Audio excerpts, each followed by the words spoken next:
Hello students, welcome to King's Academy. आज लाए हैं रीजनिंग का चैप्टर ब्लड रिलेशन। इस चैप्टर को हम दो वीडियो में कवर करेंगे। तो ये है चैप्टर का पार्ट 1। तो इसमें क्या होता है, सबसे पहले आपको रिश्तों की समझ होनी चाहिए, जो कि मोस्टली सभी को होती है, समझदार स्टूडेंट्स हैं आप। लेकिन फिर भी मैंने वीडियो के स्टार्टिंग में एक फोटो लगा दिया है, आप उसको पॉज करके देख सकते हैं। और इसमें समझाने लायक कुछ नहीं है। इस वीडियो में मैं जो क्वेश्चन कराऊंगा वो किसी न किसी एग्जाम में आए हुए हैं, आप उनको अच्छे से समझोगे तो ये समझना आपका ब्लड रिलेशन जो है मोस्टली कवर हो चुका है। बाकी का बचा कुचा पार्ट 2 में कवर हो जाएगा। तो चलिए क्वेश्चन स्टार्ट करते हैं। तो ये देखिए क्वेश्चन है हमारे पास पहला। एक लड़के का परिचय कराते हुए अंकित कहता है। अब इसमें क्या है, जो कह रहा है उसको आप अपने ऊपर ले लीजिए कि आप खुद खुद कह रहे हैं उस बात को। जैसे एक लड़के का परिचय कराते हुए अंकित कहता है, तो आप ये समझिए कि आप खुद अंकित हैं। आप ये समझिए कि आप बोल रहे हैं उस बात को। अब आप क्या बोल रहे हैं क्वेश्चन के अनुसार कि वह मेरे दादा के पुत्र, यानी कि आपके दादा के पुत्र कौन होंगे, आपके खुद आपके पिताजी। अब पुत्र की पुत्री यानी कि पुत्र की पुत्री यानी कि आपकी बहन का पुत्र है, और आपकी बहन का पुत्र आपका कौन होगा, भांजा। तो देखिए वह लड़का अंकित से कैसे संबंधित है, यानी कि वह लड़का आपसे कैसे संबंधित है, आपका क्या लगेगा। खुद को अंकित मान के क्वेश्चन को करिए, तो वह लड़का आपका भांजा लगेगा। क्या होगा आंसर, भांजा। यूपी पुलिस 2019 में आया हुआ सवाल है। उम्मीद करता हूं समझ में आया होगा। चलिए इसी टाइप का एक और क्वेश्चन ले लेते हैं। ये भी यूपी पुलिस 2019 में आया हुआ क्वेश्चन है। ये देखिए क्वेश्चन नंबर 2। तिलक का परिचय देते हुए सात्विक ने कहा। अब जो कह रहा है उसको मानिए आप खुद के ऊपर कि आप खुद कह रहे हैं। तो तिलक का परिचय देते हुए सात्विक ने कहा, किसने कहा, सात्विक ने। तो आप खुद को सात्विक मानिए, आप खुद हैं सात्विक। तो आगे पढ़िए क्वेश्चन को। वह मेरी बहन के एकमात्र भाई। अब सात्विक कह रहा है तिलक का परिचय कराते हुए कि वह मेरी बहन के एकमात्र भाई, यानी कि आपकी बहन के एकमात्र भाई आप खुद होंगे। ठीक, आप खुद हो गए। अब भाई का पोता है, यानी कि वो खुद आपका पोता है। तो सात्विक का तिलक से क्या संबंध है, तो सात्विक का तिलक से क्या संबंध है, सात्विक होगा तिलक का दादा। दादा पोते का रिश्ता है इनमें, तो दादा होगा सात्विक। अब इसमें कंफ्यूज हो जाते हैं बहुत से कि सात्विक का तिलक से क्या संबंध है, दादा पोते का संबंध है। उसमें दोनों ऑप्शन देगा, दादा भी देगा और पोता देगा, लेकिन इसमें आंसर है पोता। तो सात्विक का तिलक से क्या संबंध है, यानी कि सात्विक तिलक का क्या लगता है, वह रिलेशन इसमें बताना है। तो सात्विक लगेगा तिलक का दादा, आंसर होगा इसका दादा। उम्मीद करता हूं क्वेश्चन समझ में आया होगा। इस टाइप के दो क्वेश्चन मैंने लिए हैं। तो चलिए चलते हैं अब क्वेश्चन नंबर 3 को देखते हैं। क्वेश्चन नंबर 3 देखिए, बी तथा क्यू भाई हैं। तो इस तरीके के क्वेश्चंस में हमें डायग्राम बनाने की जरूरत पड़ेगी। तो चलिए स्टार्टिंग से ही डायग्राम बनाते हुए चलते हैं। बी तथा क्यू भाई हैं, और वी और क्यू भाई हैं दोनों। तो दोनों की तरफ हम एरो करेंगे, और ये है दोनों भाई। क्यू एल का पुत्र है,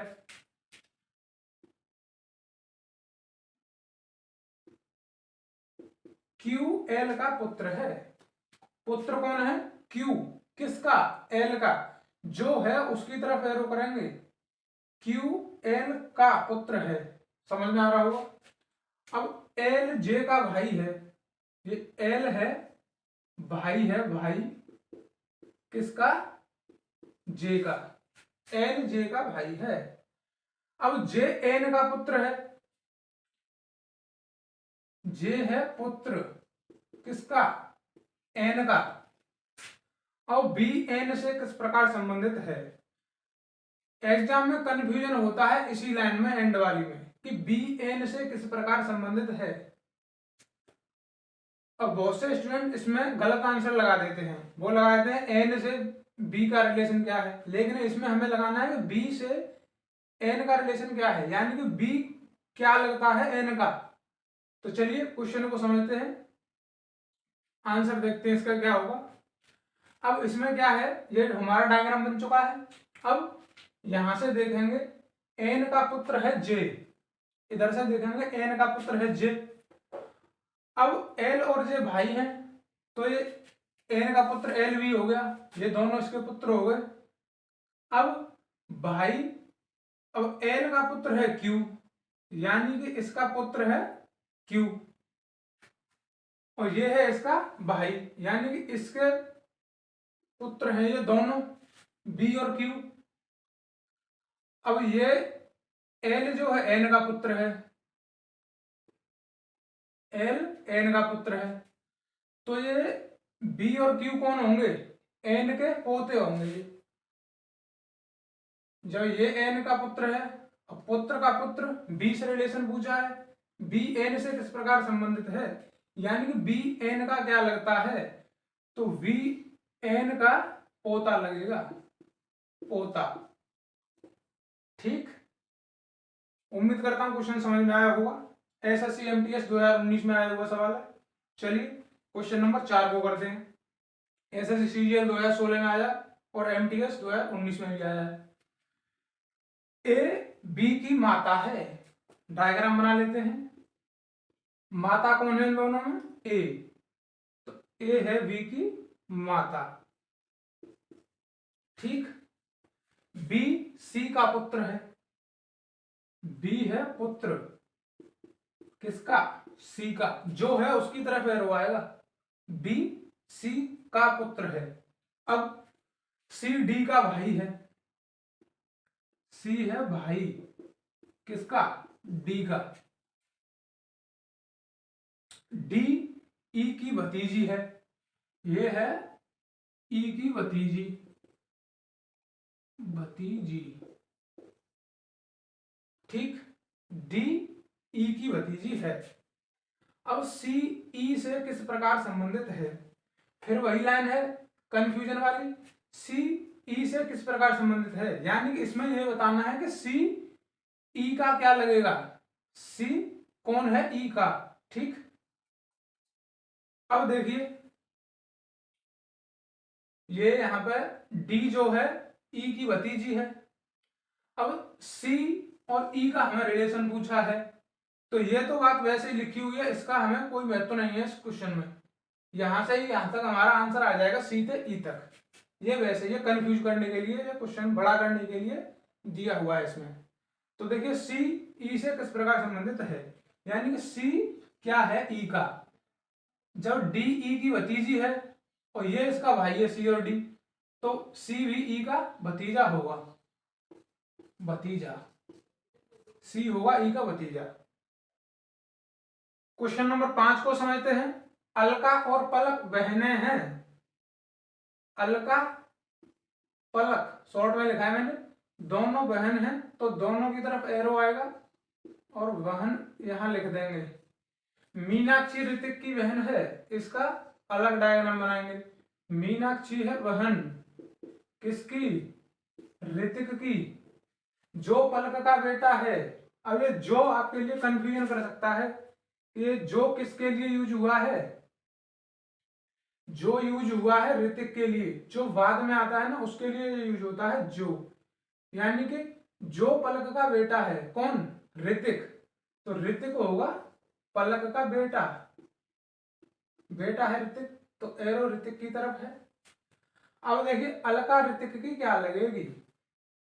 अब ये ऋतिक जो पलक का बेटा है और अलका और पलक बहन है, तो ये पलक जो है ऋतिक की माँ होगी, तो माँ की बहन कौन होती है, मौसी, तो अलका लगेगी ऋतिक की मौसी। उम्मीद करता हूं समझ में आया होगा। यूपी पुलिस 2020 में आया हुआ क्वेश्चन है। चलते हैं क्वेश्चन नंबर 6 को समझते हैं। रोनिता का इकलौता भाई विक्रम।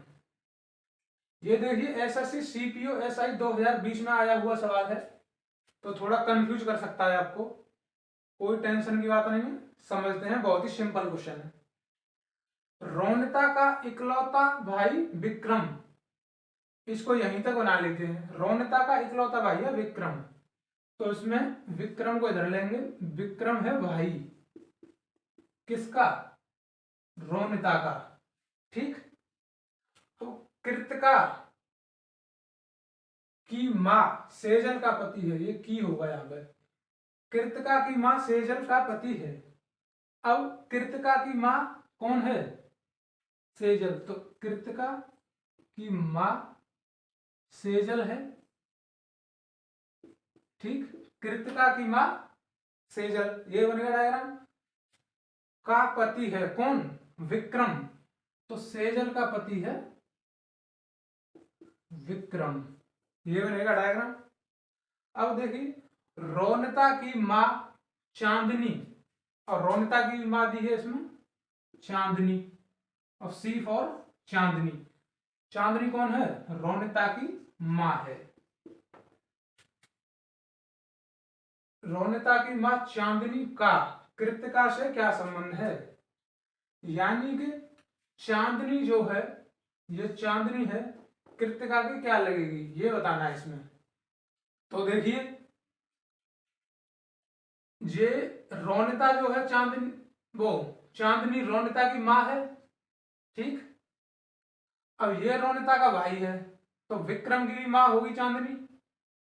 अब ये हो गई विक्रम की पत्नी सेजल। अब सेजल की लड़की है ये कृतिका, तो ये कृतिका की दादी हो जाएगी चांदनी। कौन होगी? दादी। उम्मीद करता हूं समझ में आया होगा। ये क्वेश्चन नंबर 7 यूपी पुलिस 2019 में आया हुआ क्वेश्चन है। यदि एम जेड की बहन है, एम है बहन किसकी? जेड की। जेड पी की पत्नी है, जेड है पत्नी पी की, तथा पी ए का पुत्र है, पी है पुत्र ए का, तो जेड ए से किस प्रकार संबंधित है? यानी कि जेड क्या होगी? ए की। तो ये पूछा है, जब पी ए का पुत्र है और जेड पी की पत्नी है, तो पुत्र की पत्नी कौन होती है? पुत्र की पत्नी होती है पुत्रवधू। अब इसमें देखिए हमें आंसर जेड से ए तक मिला है। अब एम जेड की बहन है, इसका कोई महत्व नहीं है क्वेश्चन में, ऐसे ये क्वेश्चन को बड़ा करने के लिए और कंफ्यूजन करने के लिए लिखता है। तो उम्मीद करता हूं समझ में आया होगा। चलते हैं क्वेश्चन नंबर 8 को समझिए। 5 सदस्यों के परिवार में एक्स वाई की बहन है। देखिए 5 सदस्यों के परिवार में एक्स वाई की बहन है। एक्स है बहन किसकी? वाई की। ये हो गया यहां तक। एम के 2 बच्चे हैं। अब एम यहां लिख लेते हैं, एम के हैं 2 बच्चे, कौन है वो अभी हमें पता नहीं है, और वह ई का पुत्र है। वह मतलब कौन? एम। एम जो है पुत्र है ई का।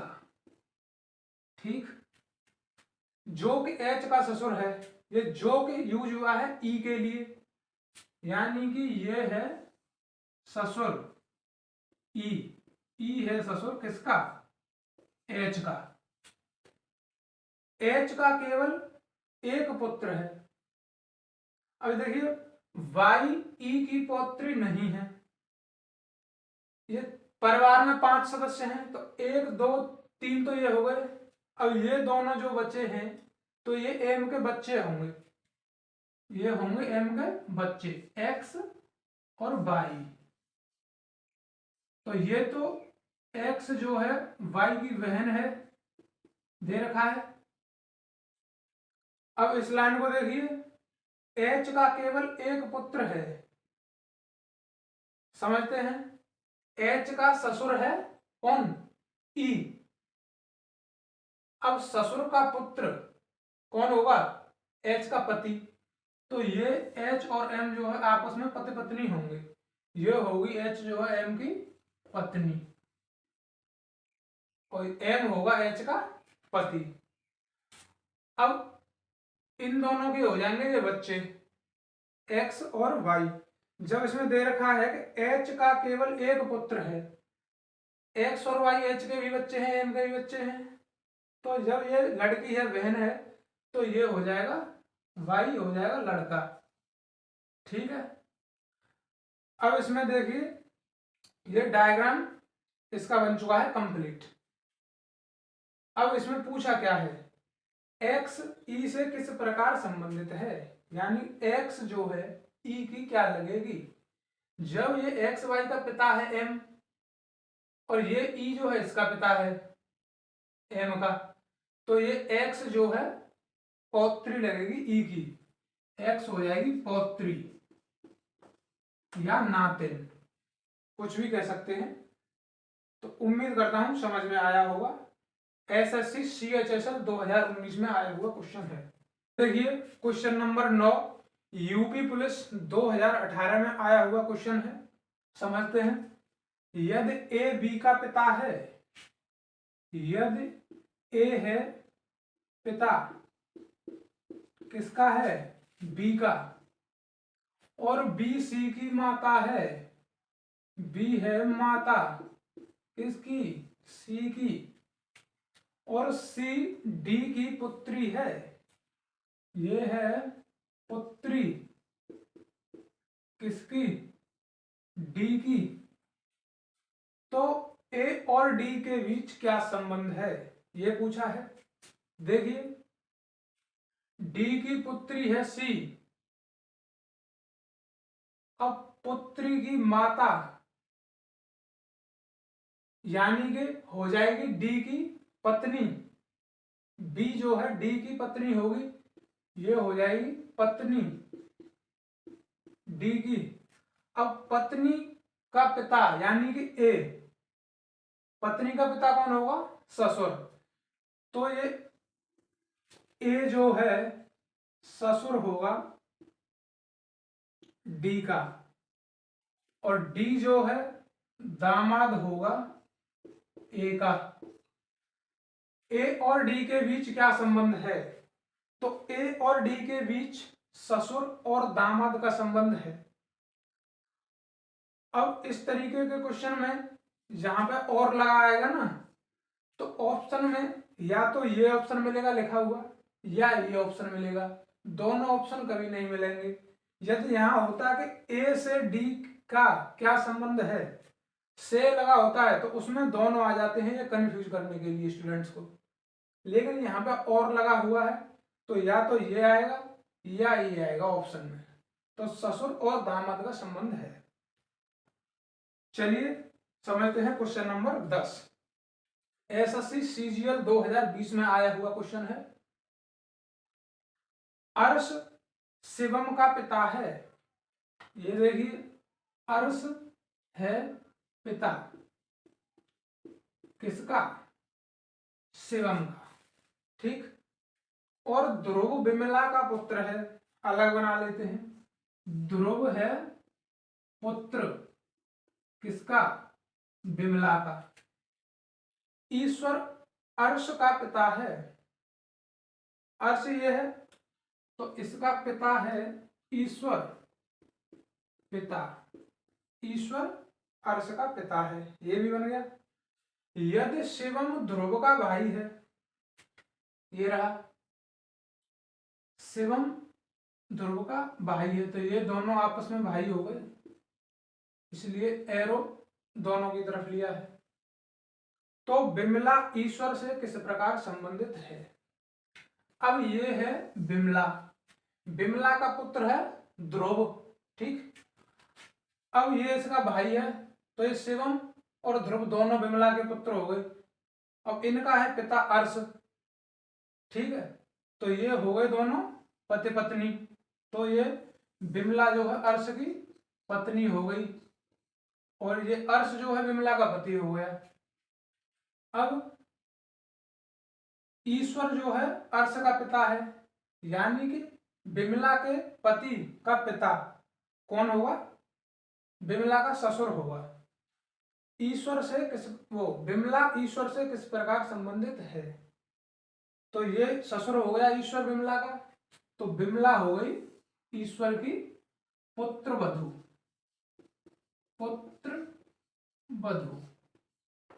विमला ईश्वर से किस प्रकार संबंधित है ये पूछा है, तो विमला जो है ईश्वर की पुत्र वधू है। उम्मीद करता हूं ये सभी क्वेश्चंस आपको अच्छे से समझ में आए होंगे। तो चलिए वीडियो को यहीं समाप्त करते हैं और पार्ट 2 में चैप्टर को समाप्त करेंगे।